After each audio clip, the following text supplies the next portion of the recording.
You ever open your calendar and wonder, who signed you up for all of this? And then realize it was you. Hello and welcome to Divergent Paths. I'm Dr. Regina McMenomy, PhD, coach for late diagnosed neurodivergent folks. And you might know me from my weekly newsletter, Nerd Notes. If you're not a subscriber, you should be. I share stories and information about the show there. In this episode, Russ and I talk about how masking can lead to overcommitment and burn you out super fast. Oh man, this one's gonna hit home. Russ is like, my calendar is open as we're looking at the show notes, and I'm like, who did this to me? Right. Well, and it's like, the interesting thing is I'm doing things that I enjoy, but I am, sometimes a little overcommitted to things, right? And so things fall off. Right. I think for me, it's more about I've found something that I really enjoy doing, and so I'm just doing it a bunch. So that's part of it. Make a lot of time for it because you enjoy it so much. Yeah. So that's part of my overcommitment, but it could also be this. So let's figure me out. So I did though. I have like there's been random things that I go and do that I didn't necessarily I don't want to go do. And I think I feel like, does everybody do that? Right? Like the parties or the things that, the invites that you say yes to things that you're or not the really social, like some networking thing or whatever. You're like, oh, and then, you see this actually, like I've seen many memes where people are like, your plans on Friday night got canceled. So they're dancing and excited. So I see those memes. And I just think, oh, this is totally like everybody's doing this, but I don't know if it's about I don't know if what I'm taking as this overcommitment is what we're talking about here, but explain it to me. Explain what is the masking overcommitment connection? So part of what happens when you're masking is because you're expending so much energy to generate the mask, right? To create a persona of a person who is neurotypical or neuronormative or who fits into whatever social situation you're in. You're not really able, when you're masking like that, to understand your capacity to do things. So what ends up happening when you're masking is you say yes to a lot of things because you are afraid the mask will crack. Right. And it will show that this is not really who you are. I see. So this is also getting into the hard work of masking. Right. Right. Like now you've got to not just play the role, but you've got to do the things within the role. You got to show up for the scenes. Yes.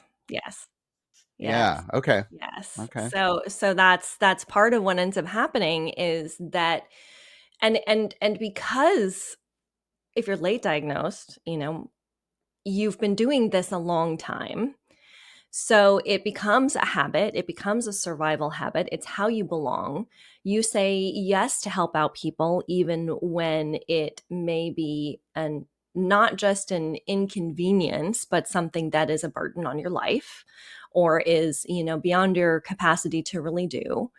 And it's, it just contributes to that weight of the mask. It's not just the performance then, it's also the performance of this person who can be everything to everyone, everywhere, all the time. So are you saying that, do you have like a masking yes versus a authentic yes? Absolutely. Do you have one of those? Yeah. I don't do masking yeses anymore. Okay. That's good. I don't do them. I have learned, where my capacity lines are. And and this is new because this is like, as I talk about often, a lot of the topics that we're coming up for the show are things that I am struggling with or things that I am addressing in my own life. And I'll give an example of this. It is not that far back in my history. I told a friend of mine that I would dog sit for her the weekend that we went to Comic-Con. And I knew Mm. I couldn't dog sit the days of the show, but I told her I would take her dogs, that Sunday night after the show ended and then through the next few days. And I realized that as much as I wanted to be there for her and wanted to provide care, that the timing of it was really just bad. And I wasn't good. I didn't step up and say it to her. And a few days before the con, I reached out and I was like, "Hey, when am I picking up your dogs? Who am I getting them from, et cetera?" Because she was going to be gone over the weekend. And she's like, "I made other plans." And I'm like, "Oh, thank God." Now, did she make other plans because she recognized it, or did she make other plans because I don't it know. was okay? I don't know. Okay. I didn't ask. I didn't press. I didn't, I didn't Mm-hmm. You just got really. excited that it was canceled. Like you I just started got dancing. excited it was canceled, like Yeah. the meme you're talking about Mm-hmm. was like, Mm-hmm. and it wasn't even excitement, it was relief. I was just relieved that I had committed myself to something that I wasn't really able to do well. Like I totally could have taken her dogs and I would have done well by them. They love me, like it would have been good experience that way, but Mm-hmm. not having to do it was better because it Right. was an overcommitment. I was taking a weekend that I was going to be doing a lot, and as much as I get tons of energy from Comic-Con, it's still a lot to do, Yeah. like, Oh yeah. we I were, was exhausted. yeah, exactly. Yeah, we were Yeah. out to dinner every night that weekend. We were out late. I, had the small human with me 2 of the 3 days of the con, so I had, to keep, and there's, she's preteen, so there was drama, there was friends drama, there was, Mm-hmm. Mm-hmm. yeah. Yeah. I had to stay up and watch K-pop Demon Hunters because I had to figure out what that was. You had So to I know was the up. references. I did. I K-pop did. Demon Hunters So was all over the con. it was. So I had to Yeah. watch it. I had to stay up late and watch Mhm. it every night. Um you, it's that every night skipped right past you. That was good. Right. So because you just know it's serious. I Um know it's true. yeah, yeah. I So okay, called you and you've been like, "Damn, I was in the middle of Soda exactly. Pop. Can you call back in 2 minutes when the Right. song's over?" Exactly. You're like, oh, golden. The calendar that you're looking at, right? Like the calendar that you look at when somebody says, "Are you available to watch my dogs? Are you available to do Mhm. this?" The calendar might say yes, Right. but the calendar doesn't show your actual capacity. No, it doesn't. So you could fill the time You can fill slots the in there. time You slot. can put the little things in Right. there, but it doesn't talk about capacity. Right. How do you get to the point of where you're booking for capacity and not for like just time slots? Like that seems a little more That is difficult. that The is the question. Wow. Ouch. I think part of what it is you have to look at your calendar with a different lens, right? Mhm. Like, sure, there's a time slot open on Monday, Wednesday, and Friday at 2 p.m. But I have counseling Wednesday at 3. So what I fill Wednesday from 2 to 3 with should probably be something gentle and not a lot of like high capacity thinking or emotion or something that's going to be charged, because 3 o'clock is going to be all of those things when I'm in counseling, Right. right? Mhm. So Mhm. like thinking of what it takes to prepare for what's on your calendar, right? So we're Right. going to Comic-Con and I tell my friend I will take her dogs, those 3 days after the convention.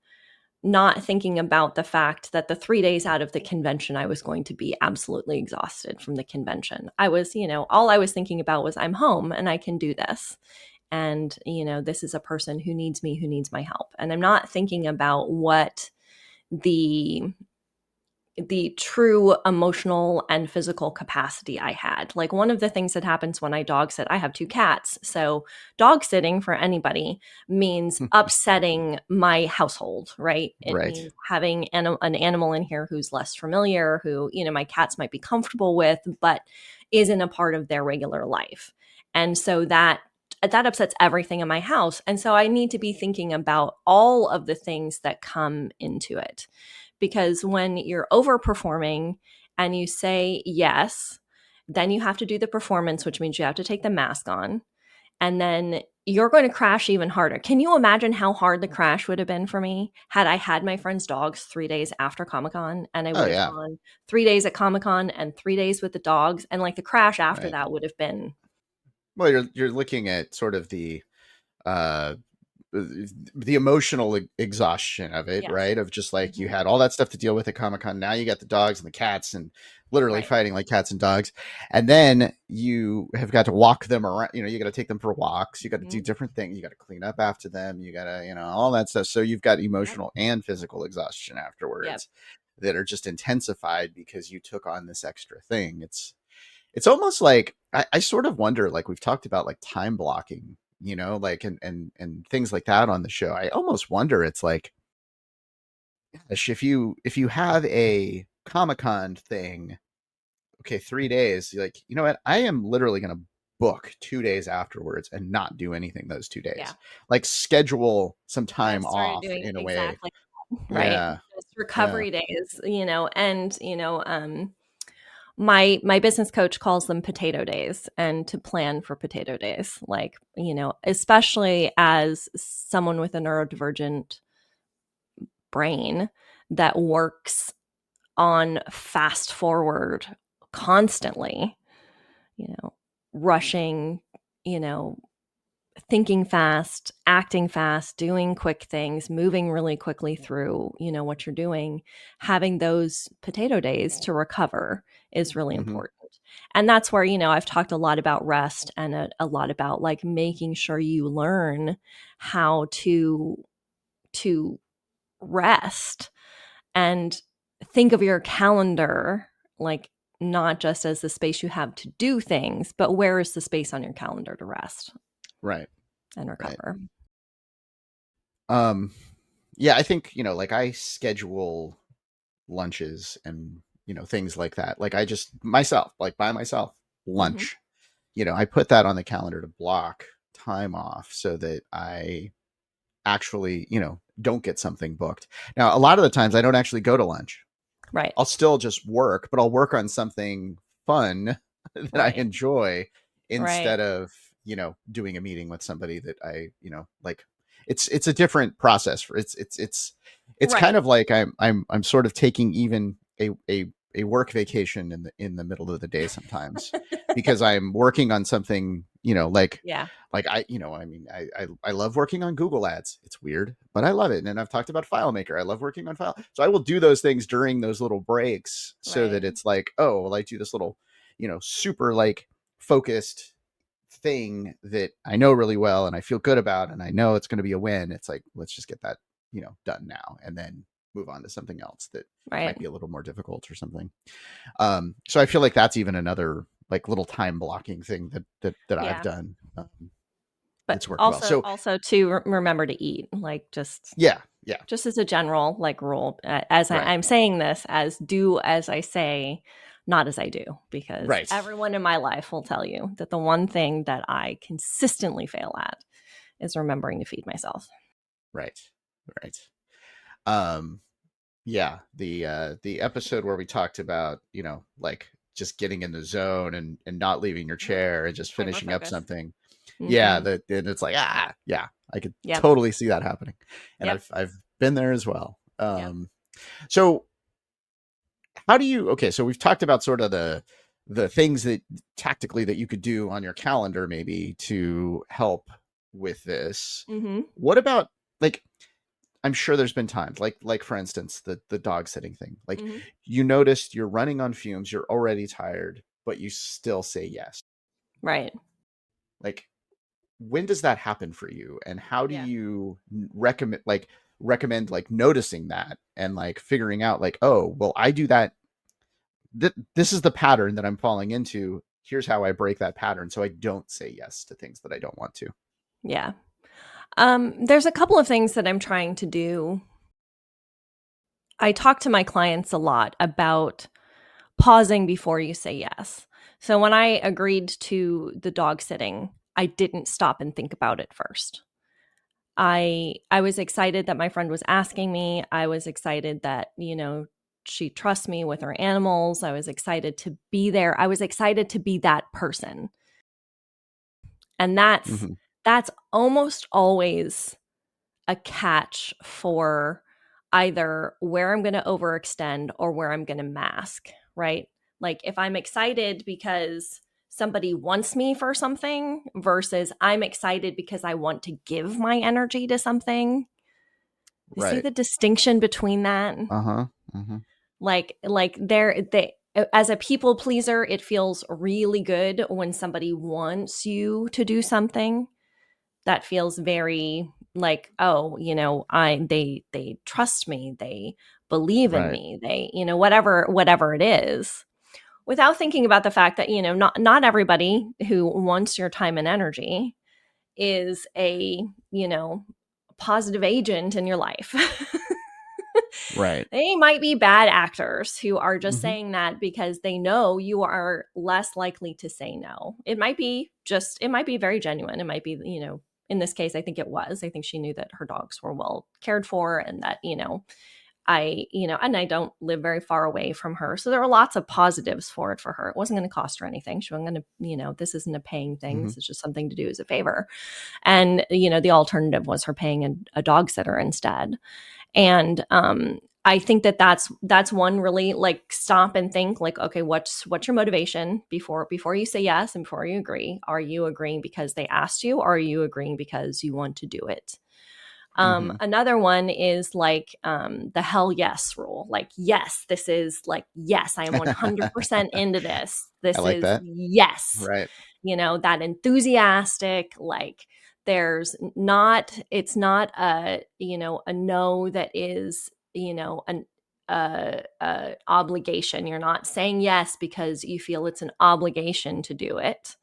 So that like how much enthusiasm, how much energy do you have from it? Right. And getting really comfortable with not just saying the words to someone else, I don't have the capacity right now, but saying that to myself because like I worry about letting myself down, Right. right? Like learning that I had a reduced capacity for things. I could not teach now the way I used to teach. I could not take on the teaching load that I used to have. I couldn't do it. And learning that I have that diminished capacity has been hard for me to accept. It's been hard for me to look Yeah. at and say, I just can't do it all. Those are Right. hard words to come to. Yeah. Yeah. And I mean, the thing is, it's like I feel like, and this is maybe, you know, birthday was recent, so getting another adding another year on, right? Yeah, I'm almost to your age at this point. Uh, I, almost. I love throwing those in there. Um, but it's like you get to that, like I guess you start to realize it's not getting older. In some ways it is in certain situations, but it's like when you feel like you don't have or you can't do something that you used to do, it's not about the age thing all the time, or Mm-mm. the physical abilities, or whatever. It's about that. Do I want to do this? Do I do Right. I am I going to get the enjoyment from it? Am I Yes. like, do I actually want this? So it's Mhm. it's like this weird different take on capacity, right? Mhm. It's not a like a physical thing. It's not an age Right. thing. It's not a, like, No. oh, I used to be able to stay up till 3 in the morning and do this DJ thing and all that stuff, but it's like, do I want to anymore? Right. I would get zero joy from that. So why Right. would I want to do that? Why would I want to do that? Why would I put myself in that situation? Yeah, and it's like I feel like some might think like, oh, well, this is because they'll use that excuse of, oh, I've gotten older, I've gotten or I've gotten like, oh, Sure. I can't go to the gym anymore because I can't lift as much as I used to, or I can't do or whatever. Right. But really, it's also about like, well, I chose not to do that anymore. Right. I made that Well, decision to yeah. not do it, and so it's Exactly. yeah, And that's just it. That's a really good reframing of it, is thinking about like, you know, knowing your capacity allows you to continue to be authentic, right? It continues to allow you to recognize who you are, what you can give, what you can recover from. When you're willing to sacrifice and overextend because it is something you really want to do, like go to Comic-Con for 3 days and get exhausted from, being around 20,000 people or 40 or 60,000 people, depending on how big the show is that you go to, right? But it's not I can't do this because of X. It's like I'm choosing to do this because I want to continue to be able to be my best self. right, totally. And it's important to learn that saying no, especially if you are, as I am, a recovering people pleaser, learning to say no and know that it's not damaging the relationships in your life. Right.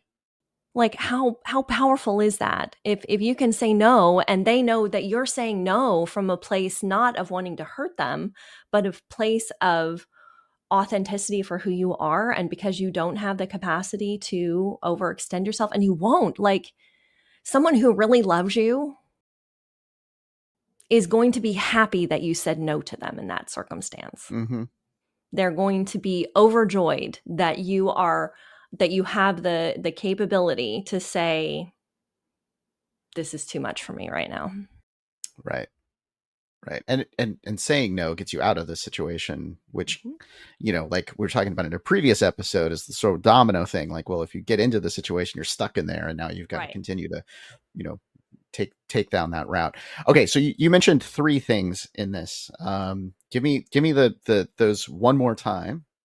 Right. The kind of sort of 3 takeaways. So we want to watch anytime you have an automatic yes, when you don't think about it and you say yes, and you're not saying yes with that pause. Mm-hmm. And it's not a hell yes. Right. It's just oh yeah, oh sure, yeah. Right. Mm-hmm. It's not an I can make that work. That's my phrase. Yeah, there you go. My phrase is I can make that work isn't a hell yes, right? Right. Like I can make that work. We don't want those. So pay attention to what your yeses sound like.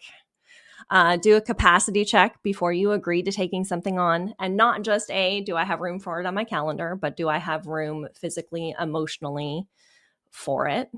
Mm-hmm. And trade your guilt for authenticity. Choose, fewer commitments, things that really light you up, that help you, feel authentic and true, and don't leave you in a state of feeling depleted. Right.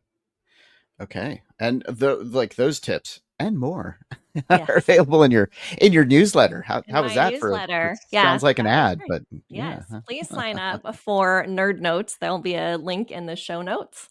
And I send out, information about the episodes and other stories and things I don't share talking on the podcast every Monday morning for your reading pleasure. And if somebody wanted to sign up for a consultation with you, yes, which you call something better than consultation, so I call it a clarity call. Let's help you find some clarity. So visit my website at divergentpathsconsulting.com and book a clarity call. I have a few openings for new clients right now.